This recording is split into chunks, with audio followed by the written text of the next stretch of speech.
I just kind of wanted to give an update on how court went today. So it didn't really go, how we were hoping that it would go.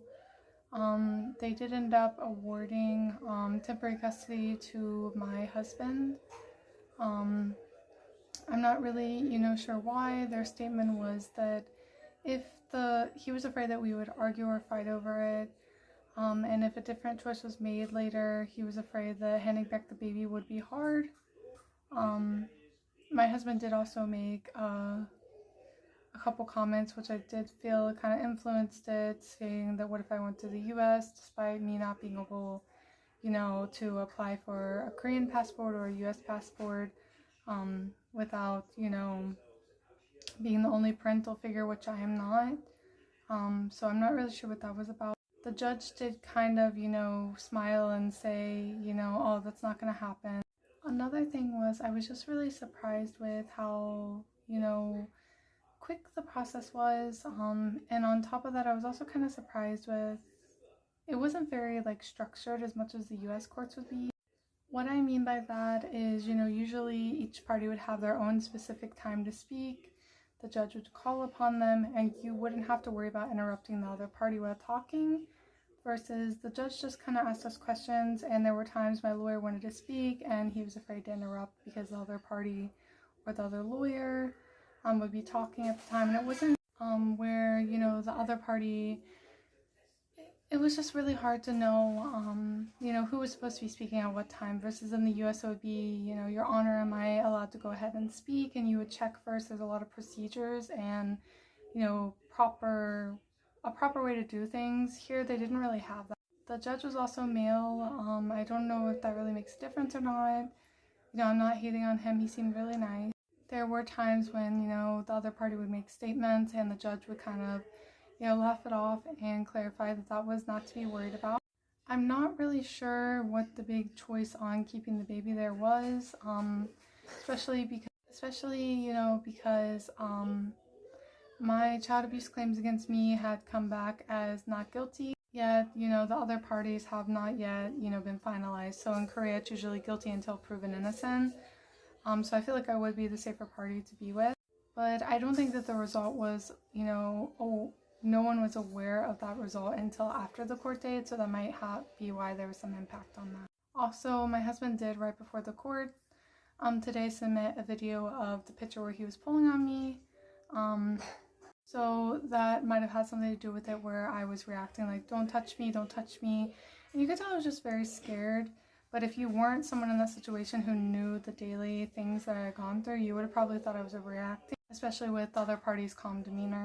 Anyway, I won't talk more on that because that's not what I want this video to be about. I want it to be kind of more about the custody part, because all the rest is, behind me and below me at this point. I really don't want, I'm not saying that I don't want to advocate for other people going through this. I absolutely do, but it's just something that when I think about it, I'd rather just not at this point.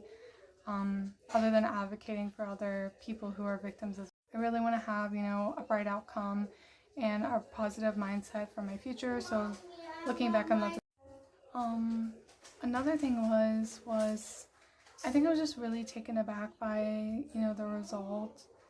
I remember just feeling both really sad and, just really empty about it.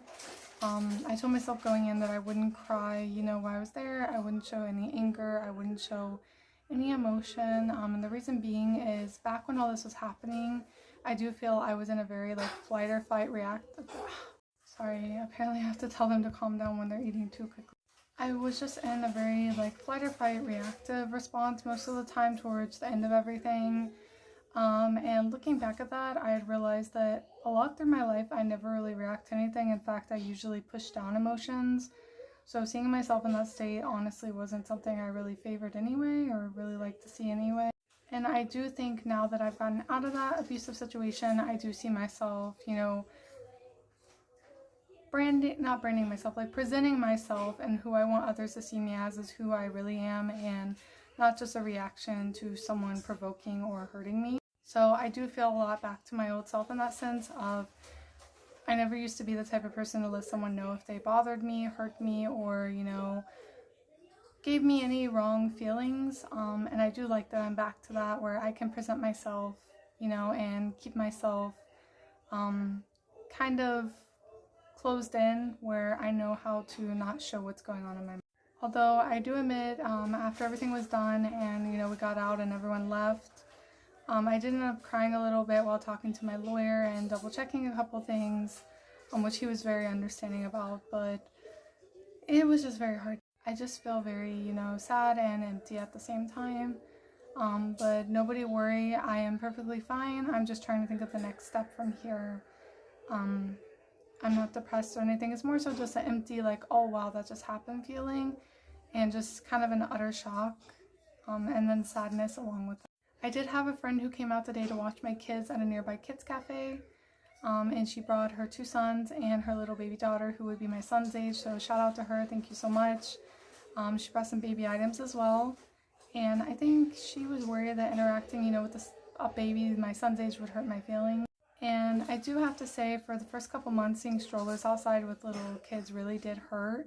But, you know, getting to interact and, you know, watch her baby's expressions and see what my son would be doing at this age and crawling and potentially walking soon, it made me come to terms with the fact that the baby I last saw will not be the baby that I'll be meeting, and that although I missed out on a lot of stages of his life, I'm just happy that he's healthy and hopefully that I get to see him.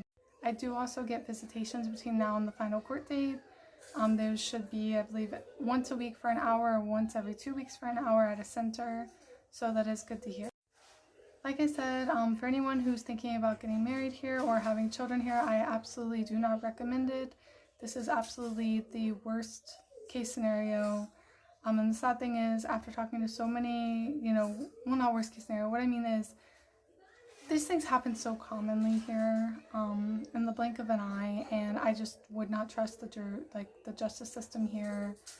I just, especially as a foreigner, you already have a 1 down on that. So if you're thinking about getting married here, just know that if you're a girl from a Western country that is very, you know, the law is very equal and has a lot of equity and equality in it, don't expect that here at all. Sorry, my kids they still have had the last couple weeks on and off, due to school, had some calls. And I don't mean to hate on here, you know, I do love a lot of things about this country, but I do think the law system is very lacking, and it's very odd on what they consider criminal and not criminal, you know, civil and criminal. I do think that my country does pretty well in that compared to here, and I'm sure a lot of other countries as well. And I thought that even before the verdict today. I just think that there's a lot of improvement that, you know, can be done. So thank you everyone for your support. I am staying positive right now, so I don't want anyone to worry about me or think that, you know, anything's wrong. We just got to focus on the next. I also do have another, you know, report that I have to give tomorrow that hopefully will affect the case as well. So we'll see how that goes. But anyway, this video is kind of chopped up because I made it 3 times and it kept cutting out right before I posted it. So sorry for the back and forth here, but yeah. Just know that you will run into these risks, especially if you're facing similar things that I did with the law and the way that the law handles you here. And please be careful out there. I know there's a lot of people getting into international marriages currently.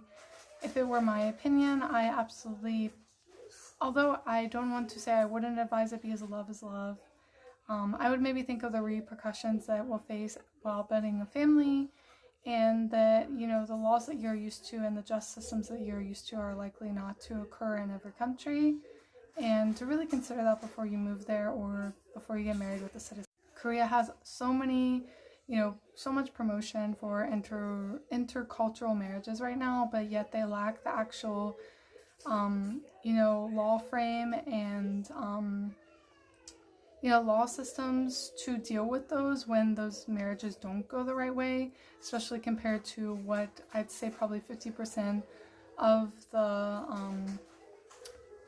nationals, the other national in the relationship would be used to in court.